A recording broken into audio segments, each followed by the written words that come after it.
Well, hello there.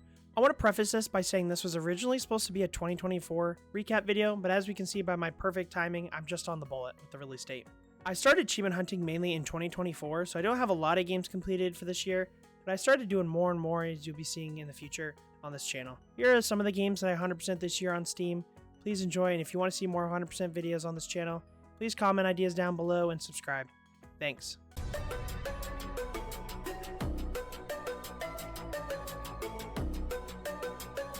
What can I say except this game was a lot of fun and a grind.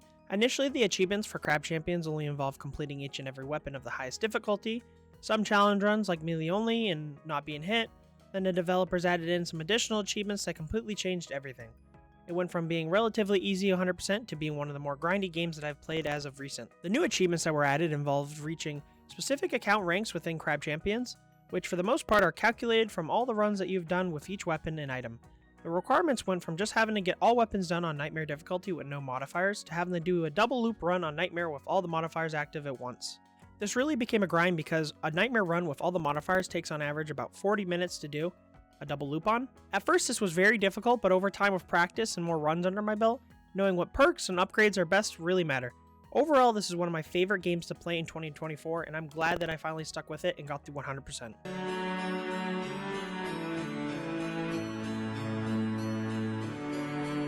Having never played a Final Fantasy game in recent years growing up or never really consumed any Final Fantasy content, I finally gave it a go in 2024 with the first, Final Fantasy Pixel Remaster. I was instantly blown away with the art of the characters and the enemies, and especially the music soundtrack.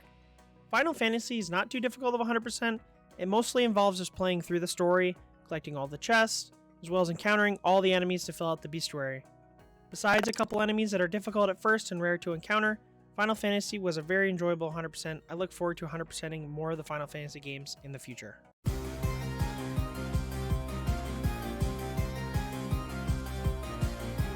What can I say except gamble, gamble, gamble? Something about this game triggers just the right feelings. Once you start playing, it's hard to stop, not in a bad way, but a very fun one. Starting out with different characters and weapons until you slowly become overpowered is one of the most satisfying things about this game. There really aren't any hard achievements to this game other than just grinding away, unlocking a bunch of things, reaching playtime for different maps, as well as just overall playing and experiencing the game as a whole. A relatively short game involving moving your cursor around the screen to defeat enemies.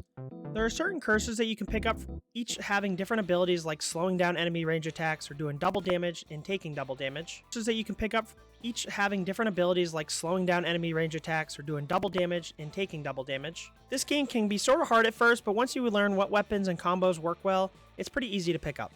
Some of the harder achievements for this game involving surviving around 50 or defeating the big bad boss after a while of playing, both of which are pretty tricky when you first start out but are pretty easy to consistently hit once you get going.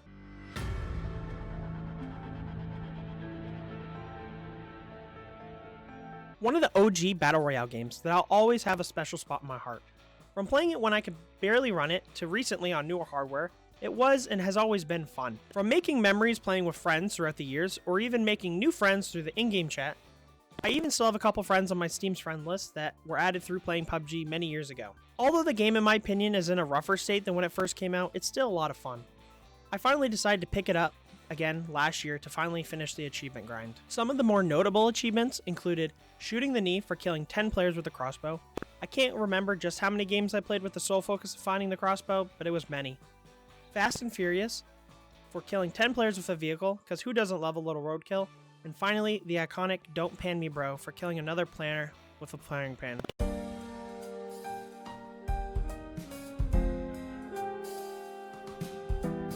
Was introduced to pools earlier this year by a friend. It is not my all-time favorite genre of game, however, I really liked it from the moment I started playing.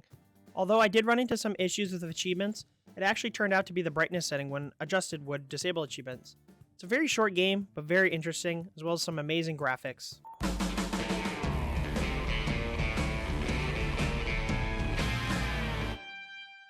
My all-time favorite 100% from this year.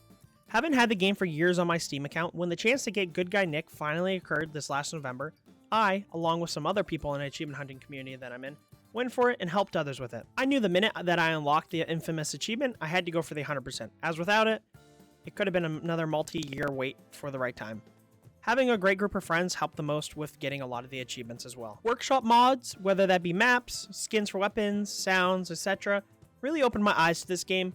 Of course, the vanilla game is amazing, but I never realized just how much you could customize it. I quickly grinded through the achievements, whether they were campaign-specific ones, the versus achievements, or even the few that needed scavenge. Some of them did require practice, however the vast majority just required playing the game in the different modes. If it were not for the Good Guy Nick achievement, this would have been much easier 100%, however when it's a multiple year wait between free weekends, it's a hard game to grind unless you have the right time.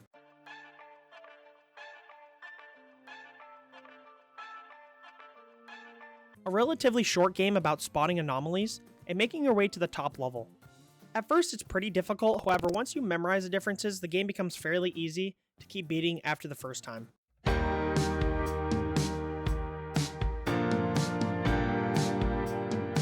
What can I say except coloring pixels are fun?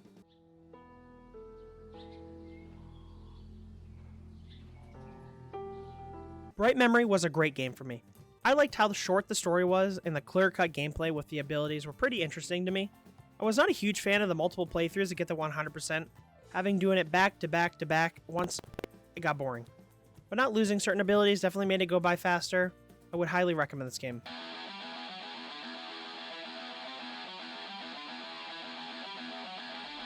By far one of the best games I've played this year, and honestly, at all time. Between playing for the 100% and making one of my first YouTube videos, I really had a blast. It has a good amount of collectibles, as it does achievements for other content in the game, such as having X amount of items at once, unlocking certain characters, or even difficulty achievements such as beating the game on Guardian 4 with an S rank average. This took more tries than I care to admit, but like a lot of other games, after beating it the first time on hard difficulty, it gets a lot easier with practice. I really look forward to future achievements that may be added into this game, as it always gives me a reason to come back and accomplish more. Recently, towards the end of the year, I recompleted the game with the newly added Endless mode.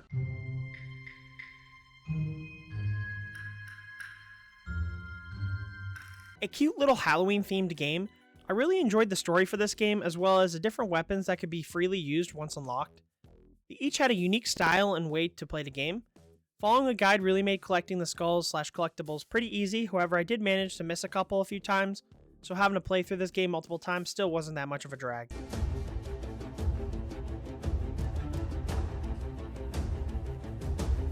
By far one of the jankiest games I've ever played, both in a bad way and a fun way. For the most part, the game was not filled with glitches, even though there were a few notable ones like slipping through the late game barriers or just plain getting stuck on ledges. However, for only taking about 4.5 hours to 100%, I really still enjoyed it. I definitely wouldn't recommend buying it unless it's on sale though.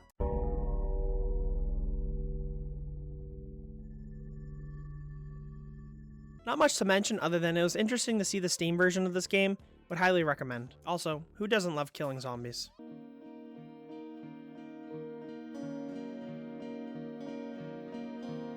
Looking back at all the games that I played in 2024, Firewatch is one to remember, especially since it was the game that made me want to start making videos. Even though it was not the first video that I made, it was the one that pushed me into making achievement videos.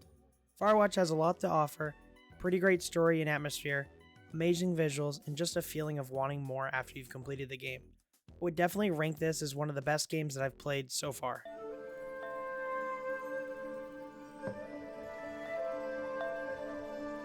The only other LEGO game that I've 100% completed so far has been The Incredibles.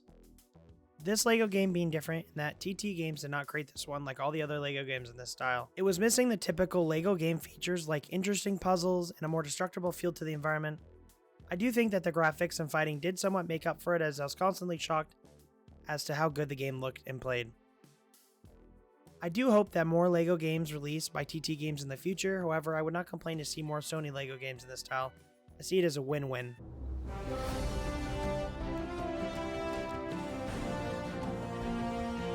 Nothing much to say about this game other than it's fighting game similar in a sense to Super Smash Bros.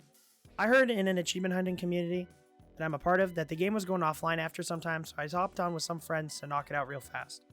It was an okay game that I would have played more of if I had heard about it sooner, but there's not much you can do about this.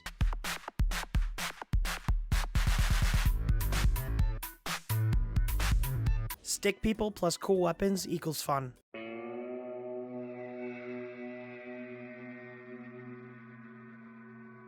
After being a longtime fan of the Borderlands games, having played some of Borderlands 2 and quite a bit of Borderlands 3, I have had a lot of fun with this game. Between the typical Telltale Games formula plus Borderlands theme, it was a lot of fun. It was cool to see some characters from the Borderlands series in a different style in this game. Like most Telltale games, all the achievements were for completing many chapters / levels of the game, so there's nothing too hard, just watching the game essentially.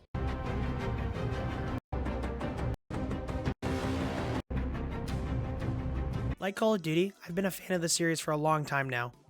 I cannot quite remember when, but I decided to go back and play through Battlefield 5 to 100%. I'll say that it was a lot of fun in some aspects to play through, but it was also very painful in others. All of the achievements, such as the single player war stories, which were amazing by the way, the different soldiers you play as, going through the different environments and different stories, going for the war. The most painful part of the game being the achievements related to some of the multiplayer modes. Since this game has been out for a long time now, some of the game modes that need to be played for the achievements were either dead or hard to find players for. It took a while of searching, messaging many people, posting in different discussion forums, but after a while, I was finally able to get through it and get the 100%. I'm looking forward to going through some of the other Battlefield games, but if they have achievements related to dead modes or game modes like this one, I'm probably going to have to pass.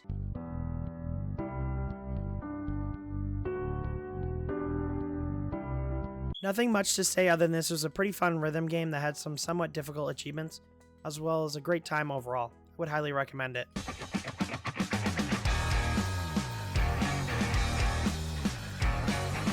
Who doesn't love plowing through levels killing everyone as a cowboy?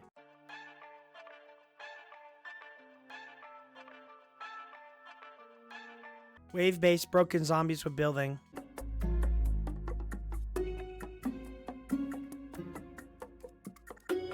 Turnip Boy Commits Tax Evasion was a really fun indie game to play. With all the memes and funny tidbits throughout the game, I had a lot of fun. I don't want to give too much up as it would spoil the story, but I would really recommend playing this game if you're a fan of this art style.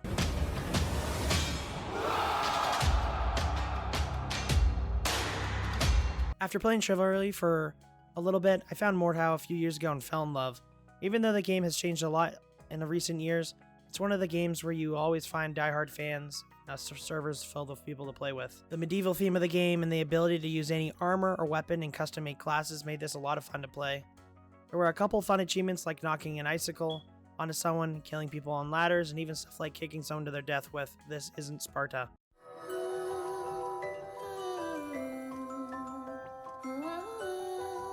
There really isn't anything special about Temtem Swarm. It's one of the many bullet hell action roguelikes that have come up recently in the same theme of Vampire Survivors. There are many different Tems that you can play of, kind of like Pokemon, with different abilities. And there's also a handful of maps, so it really never gets old. Pretty much most of the achievements revolve around unlocking X ability or surviving X minutes, so it's pretty straightforward. The only annoying part is you have to unlock an ability and then start a new game to unlock the achievement for it. So that's kind of tedious, but other than that, it's pretty fun.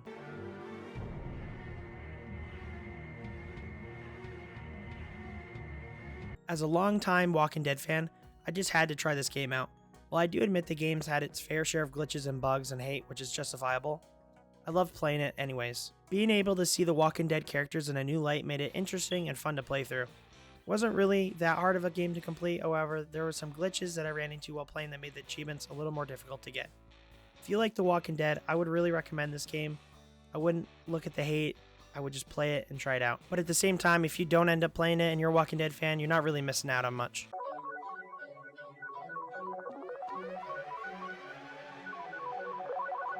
A somewhat sequel to the first game, Turnip Boy Commits Tax Evasion, it really just provides more context to Turnip Boy's background than anything.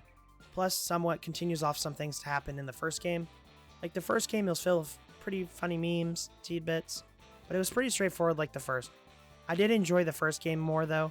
The only issues that I had with this game were a glitch where I had to play through the ending about 6 times for the achievement finally popped. It wasn't too bad, it was just kind of more annoying than anything. Through starting achievement hunting in 2024, as well as this channel, I look forward to the rest of 2025, completing more games, uploading new 100% videos for you to enjoy, spreading out into different genres that I've never touched before. I hope that you enjoyed the video, and if you want to see more, please make sure to comment and subscribe. Thanks again.